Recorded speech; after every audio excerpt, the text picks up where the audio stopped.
When people talk about the Silent Hill franchise, they're usually talking about Silent Hill 2, Silent Hill 3, the original, even Silent Hill 4 to an extent.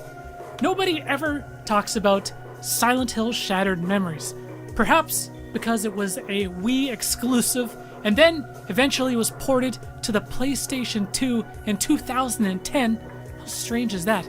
Silent Hill Shattered Memories is absolutely a forgotten game. And it shouldn't be. Silent Hill Shattered Memories should not be a forgotten game. This game did a lot of things that were really, really cool. We just did a full playthrough of this game, which you can find on this channel, and you know, it's still fresh in my mind. I literally just finished it a couple days ago, and my feelings on it are actually very, very positive. Let's talk about it. So it came out in 2009 on the Nintendo Wii. Now, one of the game's biggest kind of gimmicks, I guess you could say, is like the motion controls and the utilization of the Wii remote. It uses it a lot. See, this game came out in 2009, so smartphones were still kind of in their infancy and they were just really picking up on popularity. They're not everywhere like they are nowadays. And this game utilizes your in-game smartphone quite a bit, and your Wii remote basically acts like your smartphone. If you receive a phone call or a text message, the speaker on your Wii remote will make a noise. That type of thing, I totally understand, it's not everybody's cup of tea, but I actually found it to be kind of neat. A lot of this game's design and its gameplay features are really heavily involved with the use of your in-game phone, so you're going to be using the Wii remote a lot. Using your in-game phone to take photographs of hidden things that aren't actually there, or listening to voicemails from shattered memories that you find scattered throughout the game. If this sounds gimmicky, I mean, it probably is, but for whatever reason, I actually found it very unique, and I had a lot of fun with it. In my opinion, most of the fun to be had in this game is going to come from just exploring your environment, discovering all of these narratives and these stories hidden throughout the game. The game starts with your main character, Harry, waking up for a car crash, and he can't find his daughter, he can't remember anything, his memories are shattered, so you follow Harry throughout his journey to find his daughter that's gone missing, and he'll meet several characters along the way, some of which know him, but he has no recollection of them, and some people he's meeting for the very first time.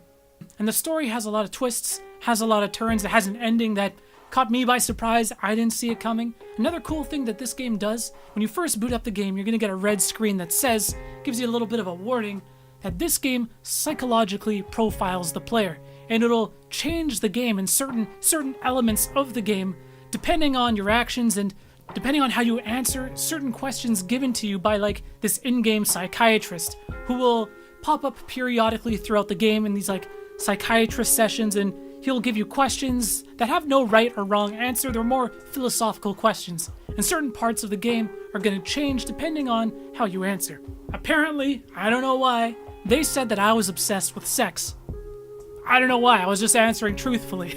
Don't judge me, but in my playthrough, for instance, I had like this female cop in my game, and she was wearing like this button-up shirt, but her cleavage was all hanging out all over the place and exposed, and I thought it was kind of out of place, kind of odd. So out of curiosity, I went and checked out somebody else's playthrough on YouTube. The female cop in that game looked entirely different. It almost made me want to go back and play the game again and give like different answers and see what else changes. The game really encourages that, and it's only like 4 hours long. But the game's not perfect. There's several sequences throughout the game where all of your environments completely freeze over, and basically you just need to get from point A to point B. The problem is you're being pursued by all of these monsters, and you can't fight them off. There is no combat in this game. I personally didn't have a problem with that. The problem that I did have, these monsters, first of all, they're super generic. There's only one monster type in the entire game, and I think you're supposed to be able to like stealth by them. Like, the game gives you areas and closets to hide in, but once they start running after you, there is no escaping from them. I basically spent these segments just hauling ass, just running my ass off aimlessly. And that's another problem. These sequences, you're going through like pretty much a maze. You're going through all of these different doors. You're going to be opening a shitload of doors during these sequences, and it really just becomes monotonous. And there's really no escaping these enemies because they basically run just as fast as you do.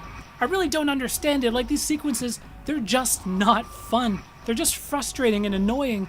Luckily, of the overall playtime, you probably spend maybe 20% of your time in these sequences, But every time one of these things happened, it's kind of just like oh, let's just try to get through it. Especially because the rest of the game was so enjoyable and so fun. Just the stark contrast of having this one part of the game that you really like, and then just on a flip of a switch, all of your surroundings freeze over, and it's just like, shit, now I gotta deal with this garbage. It's very frustrating. But now that I've finished the game and I'm looking back at it, overall, it didn't hinder my enjoyment of it that much. It definitely takes it down a few pegs, but overall, I did still enjoy the game. Ah, virgin. Anyways, that is going to be it for my thoughts on Silent Hill Shattered Memories. Absolutely a forgotten game, and be sure to check out my full playthrough on this YouTube channel. Thank you guys so much for watching. Peace out.